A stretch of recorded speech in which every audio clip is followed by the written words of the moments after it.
My name is Ardella Norris, and I'm 29 years old. If I had to describe my 20s in one word, it would be sacrifice. For 3 years, I worked two jobs so my husband Gabriel could finish medical school.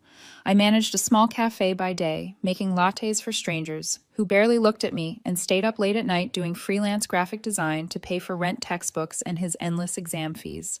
Gabriel used to tell me I was his reason, his anchor. When I'm a doctor, Ardella, he'd pause, then correct himself. Ardella, when I'm a doctor, we'll finally be free. I believed him. I believed every time he said, just one more semester. Every time I ignored my own exhaustion and told myself this was love, two people chasing a dream together. Our apartment was small, barely big enough for both of us, and his stack of anatomy books, but it was ours. I'd cook ramen on the stove while he studied at the table. Sometimes I'd doze off on the couch, waiting for him to finish reading about cardiac rhythms. There were nights he'd look up, eyes bleary, and whisper, "You're the reason I'm going to make it." I thought that was romance. I didn't realize it was foreshadowing. The night before his graduation, I ironed his white coat, the one I'd saved up to buy him. It felt symbolic, like I was smoothing out the wrinkles of all the hard years behind us. When I handed it to him, he smiled distractedly, scrolling on his phone. "Thanks, babe," he said, not looking up. Babe. Somehow the word that once made me feel loved now sounded like background noise. At the ceremony the next day, my parents cried harder than I did. They adored Gabriel, the charming son-in-law who made the family proud. My dad shook his hand, saying, "You're going places, son." I stood beside him, clapping, smiling, pretending my stomach wasn't twisting when he barely looked at me from the stage. After the ceremony, he kissed my forehead and said, "We did it." But I caught the flicker of hesitation when he added, "My next step is at St. Haven's Hospital. Dr. Rachel Lang offered me a position on her research team." I remembered that name. Rachel Lang, the celebrated surgeon he never stopped talking about. 40-something, divorced, brilliant. The woman who believed in him. When he introduced me to her at the after-party, she had that kind of presence that filled the room. Tailored suit. Calm, confidence, eyes that assessed everything without apology. "So this is the famous Ardella," she said, shaking my hand. The woman behind his white coat. Her tone was polite, but her smile lingered on Gabriel longer than it should have, and he didn't seem to notice. I tried to tell myself it was nothing, just admiration between colleagues. But that night when we came home, Gabriel stayed up replying to emails. I sat in bed watching his reflection in the laptop light. He laughed softly at something he read. "Who's that?" I asked. "Rachel," he said. "She's giving me advice for my first week." I nodded, forcing a smile. "She seems supportive." "She is. She says she sees potential in me. It's refreshing to be around someone who actually understands this world." This world. The word stuck. Like maybe somehow I didn't belong in it anymore. The first few months after Gabriel started at St. Haven's Hospital felt like living with a ghost. He was there, but never present. He'd leave before sunrise, come home after midnight, smelling of antiseptic and exhaustion. I used to wait up for him, making tea and setting out dinner he rarely touched. Eventually, I stopped waiting. At first, I thought it was stress. Every new doctor goes through it, the long shifts, the impossible expectations. But soon the way he looked at me changed. There was distance in his eyes, like every word I said had to travel miles to reach him. He started speaking differently, too.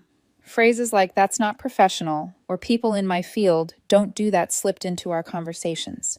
My husband, the same man who once thanked me for holding his world together, now sighed when I talked about my art clients. "It's cute that you enjoy design," he said one night, scrolling through medical journals. Cute. Like it was a hobby. Like my work didn't keep our lights on for 3 years. He began dressing differently. Tailored suits, silk ties, a watch that definitely wasn't ours. "Where did you get that?" I asked. "Gift from the hospital," he said without meeting my eyes. Later, I found a thank you card in his briefcase from Rachel. At dinner, he'd bring her up constantly. "Rachel says I should focus on cardiothoracic surgery. Rachel thinks I have leadership potential. Rachel recommended this new wine." I told myself I was being paranoid, that Gabriel was just inspired by a mentor.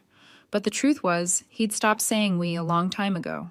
Then came the night that shattered the illusion completely. I was cleaning up the kitchen when his phone buzzed. It was lying face up on the counter, one new message from Rachel. "You looked incredible today. I can't stop thinking about it." My hands froze on the dish towel. I waited for guilt to flash across his face when he noticed I'd seen it. But instead, he calmly took his phone and said, "You shouldn't go through my messages, Ardella. That's what you're worried about. My voice cracked. Not the message itself. He sighed like I was inconveniencing him. Rachel and I have a connection. It's not what you think. Then what is it? I demanded. He leaned against this counter, arms folded. It's about ambition. Understanding. You wouldn't get it. You're comfortable staying small. The words hit harder than any confession of cheating. Small, I repeated. I worked 2 jobs so you could chase your dream, Gabriel. I built your future from scratch. He shrugged, and I appreciate it, but I've outgrown this. I stared at him, waiting for him to take it back. What do you mean this? This life, he said simply. This apartment, these late-night arguments. I'm trying to move forward. You're stuck. I felt my heartbeat in my throat. Are you saying you're leaving me? I'm saying I already have. His tone was flat, detached. Rachel understands me. She challenges me. You just make me feel guilty for succeeding. The rest of the night played out in silence. I packed his clothes one by one, the lab coats, the cufflinks I'd saved to buy the stupid watch she'd given him. He didn't stop me, didn't argue, didn't even look up from his phone. When I closed the suitcase, he finally said, "This doesn't have to be ugly, Ardella. We've both changed." "No," I whispered. "You changed. I just finally see it." The next morning, his side of the closet was empty. The scent of his cologne still hung in the air like an echo that refused to fade. I didn't cry. I didn't scream. I just stood there realizing that everything I'd built for us, every sacrifice, every sleepless night had turned into the foundation of someone else's life. I didn't know whether to laugh or break down, so I did neither. I went to work. Because what else do you do when your whole world leaves before breakfast? The first week after Gabriel left felt like walking through fog, every sound muted, every color drained. I kept moving only because standing still hurt more. I went to work at the cafe, smiled at customers, and came home to an apartment that smelled like burnt coffee and loneliness. At night, I'd stare at the ceiling, wondering if Rachel ever had to scrub dishes until her hands cracked. My mother called every day. "Ardella, sweetheart, you should talk to him. Maybe it's just stress. Men panic when they reach success too fast." "Mom," I said, my voice barely above a whisper, "he didn't panic. He prepared."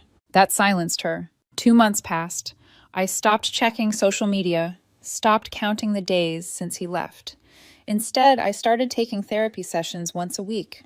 My therapist asked, "When was the last time you did something just for yourself?" I couldn't remember. So I started small. Morning walks, drawing again, rebranding my freelance work into something bigger, my own studio. I named it White Ember Design because sometimes even what's burned can still glow. While I was rebuilding piece by piece, Gabriel's new life seemed perfect from the outside.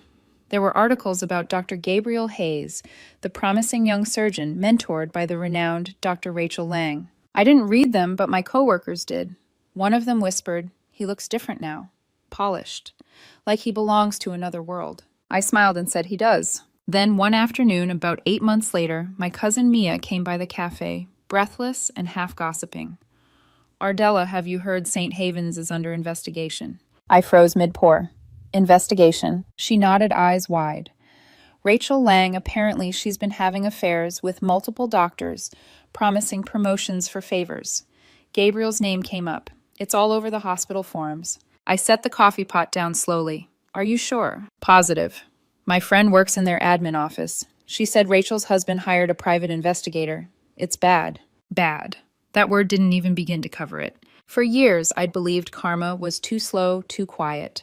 But sometimes it doesn't need to announce itself, it just arrives with surgical precision. Within weeks, everything unraveled. Rachel was suspended pending a full ethics review. Her husband filed for divorce and leaked messages, late-night texts, hotel receipts, photos. And Gabriel, the hospital, terminated him for unprofessional conduct. The same man who told me I was holding him back was now being dragged down by the very woman he'd traded me for. I didn't celebrate. There was no satisfaction, just a strange calm, like a wound finally closing. A week later, the first email arrived. Subject, "I made a mistake," from Gabriel Hayes. "Ardella, please. I need to explain. You have no idea what really happened.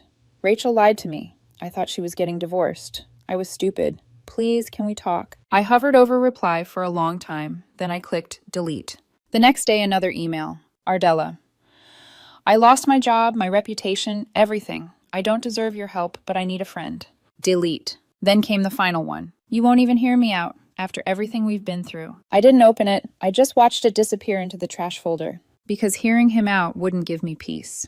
It would only reopen something I'd finally managed to close. That night, I sat by my studio window lights from the city reflecting off the glass.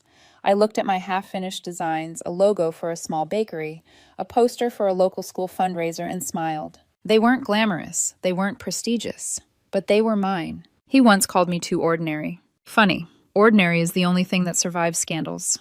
2 years later, people stopped mentioning Gabriel's name around me. I didn't ask them to. I think they just sensed that I'd outgrown the story. White Ember Design had taken off in ways I never imagined. I had clients from all over the city, small businesses, art collectives, even a few hospitals that wanted new branding after their own PR nightmares. Irony, right? I rented a small studio downtown with wide windows that caught the morning light. That light became my new ritual. I'd sip coffee, play old jazz, and start sketching as the sun hit the walls. That's where I met Noah. He taught literature at a nearby high school and often graded papers at the cafe next door. We met because I spilled my drink on his notebook. He laughed, said I needed an excuse to rewrite that essay anyway. And just like that, something in me, something that had been quiet for so long, finally breathed again. Noah didn't ask about Gabriel. He didn't compare. He didn't demand. He listened. He showed up. And in his presence, I didn't feel small. I just felt seen. Then out of nowhere, Gabriel reappeared. It was at a medical conference my studio was hired to design banners and promotional material for. I was setting up near the entrance when I heard a voice I hadn't heard in years. Ardella. I turned, and for a split second I didn't recognize him. The confident man I'd once known, the one who walked like the world owed him space, was gone. In his place stood someone thinner, older, worn down by the kind of exhaustion success never teaches you to handle. Ardella, he said again, forcing a smile. You look different. So do you, I said quietly. He glanced around the lobby, maybe trying to find the right angle to seem put together. But there wasn't one. His hands trembled slightly. His tie was crooked. Can we talk, he asked. Just 5 minutes. I hesitated, but something in his tone, not guilt but desperation, made me nod. We stepped aside near the large glass windows overlooking the city. He started talking fast, like he'd been rehearsing this. Rachel ruined me, Ardella. She lied about everything. Said she was getting divorced, said she could help my career. When it all blew up, she blamed me for it. I was investigated, blacklisted, lost my license for a year. I said nothing. I know I hurt you, he continued, but I need you to understand it wasn't supposed to happen like that. You were always the good one. You cared. You actually believed in me. Gabriel, I said calmly, you don't get to rewrite what happened. He flinched. I miss what we had. I looked at him, then really looked. This man had once made me feel like I wasn't enough, and now he was trying to crawl back into the life I'd built without him. What you miss, I said softly, isn't me. You miss who you were when I believed in you. He swallowed hard. You don't understand. I've lost everything. No, I said. You just finally lost what was never yours to keep. For a moment, the noise of the lobby faded. Just two people standing in the reflection of the glass, the past, and the person who'd survived it. He looked at me like he was seeing a ghost. But I wasn't the ghost. He was. When he whispered, "Do you ever think we could try again?" I smiled faintly. I don't think about us at all. And it was true. For the first time, I wasn't saying it to sound strong, I felt it. The part of me that once begged to be chosen had finally stopped waiting. When I walked out of that building, the city air felt warmer than it had in years. Noah was waiting outside, leaning against his car, scrolling through his phone. You're early, he said, smiling when he saw me. Yeah, I said, taking his hand. I finished what I came here to do. He didn't ask what that meant. He didn't need to. When Gabriel said, I miss you, I realized he didn't mean me. He missed the version of himself I once believed in. And I'm done resurrecting ghosts. 2 months after that encounter, I was invited to an alumni charity gala hosted at the same hotel where Gabriel once attended his medical school graduation dinner. I almost declined the invite. Crowded rooms full of polished smiles weren't really my thing, but my studio had designed the event materials, and I owed the organizer my presence. Besides, Noah insisted on coming with me. You spend so much time telling other people's stories, he said, straightening his tie. Maybe tonight you should just live yours. He had that way of saying things that made even ordinary sentences sound like poetry. The ballroom shimmered with gold lighting and the murmur of polite laughter. The scent of champagne and lilies filled the air. I was scanning the decor, when a familiar voice stopped me cold. Ardella. I turned. Gabriel stood a few feet away, wearing a borrowed suit that didn't quite fit, holding a glass he clearly didn't need. His hair was shorter, his expression older, his confidence cracked down the middle. For a heartbeat, the room around us blurred, but only for a heartbeat. Then Noah touched my back, gently grounding me. "You okay?" he whispered. I smiled. "Yeah, perfectly." Gabriel's eyes flicked between us. "I didn't know you'd be here." "I designed the event," I said.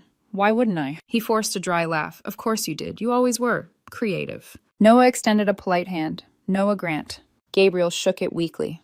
"Friend." "Boyfriend," I said before Noah could answer. No hesitation, no shame, just truth. Gabriel's mouth tightened. "You moved on fast."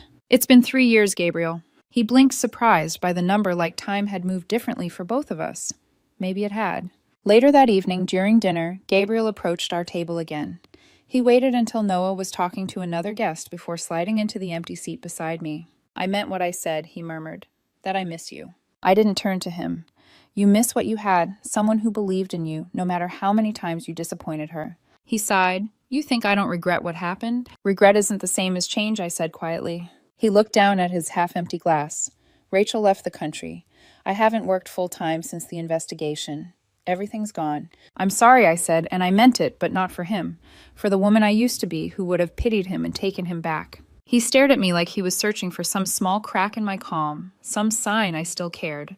But there wasn't one. When Noah returned and placed his arm around my shoulders, Gabriel flinched like the gesture burned. "This is Noah," I said, smiling. "He teaches literature." Gabriel forced a tight smile. "Of course he does." Noah chuckled. "Don't worry, I'm not grading you." I almost laughed, not because it was funny, but because of how effortless it all felt now. I didn't have to prove anything anymore. As the music started, Noah stood and held out his hand. "Dance with me." I took it. As he led me to the floor, I glanced back once, not to check if Gabriel was watching, but to remind myself how small the space he occupied in my story had become. He sat there alone, swirling the last of his drink, a man still trapped in a chapter I'd already closed. Noah spun me gently, and the chandeliers blurred into gold streaks above us. I felt light, real, free. When the song ended, he whispered, "What's wrong?" "Nothing," I said, smiling. "Absolutely nothing." And I meant it, because closure isn't a conversation. It's the calm that settles when the story no longer hurts. As we left the gala, I caught Gabriel's reflection in the glass doors.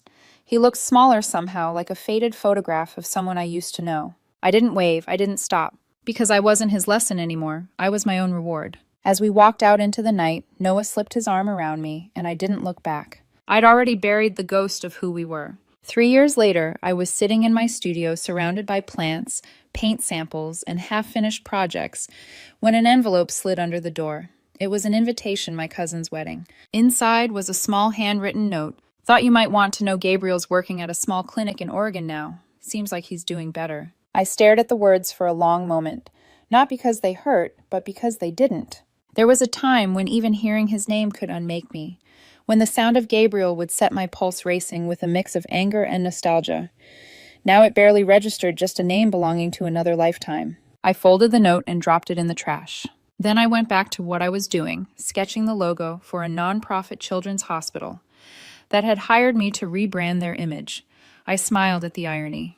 The hospital world again, but this time on my terms. Noah came in holding 2 mugs of tea. "You're working late again," he teased.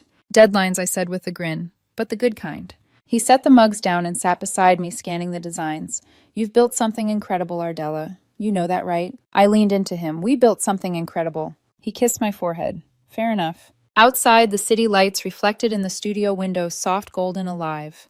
The same city where I'd once cried in silence, now glowing around the life I'd made. Sometimes people ask me if I ever got closure.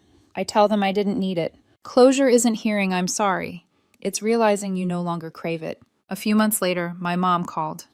"Sweetheart," she said, "do you remember what day it is?" I looked out the window, confused. "Thursday," she chuckled softly. "It's Gabriel's birthday." "Oh," I said, blinking. "I forgot." There was a long silence on the line. Then she whispered, "That's a good sign, isn't it?" I smiled. "The best." That night, Noah and I cooked dinner together in our new house, the one we'd built from scratch, every piece of furniture chosen, every corner filled with laughter. As I set the table, I glanced at the empty space where memories of Gabriel used to live. There was nothing left there, no anger, no longing, no pain, just peace. He'd once said he'd outgrown me, but the truth is I'd outgrown him. Because love built on sacrifice alone doesn't survive. But the love you give yourself, the kind that says, I'm enough, even when no one notices, that's the kind that lasts. I couldn't remember Gabriel's birthday anymore. Not the date, not the year, not the way we used to celebrate it. And for the first time, that forgetfulness felt like freedom. I smiled to myself, tracing my finger over my sketchbook, the one filled with new beginnings instead of old ghosts. I can't even remember his birthday, I whispered. And that's when I knew I'd finally healed.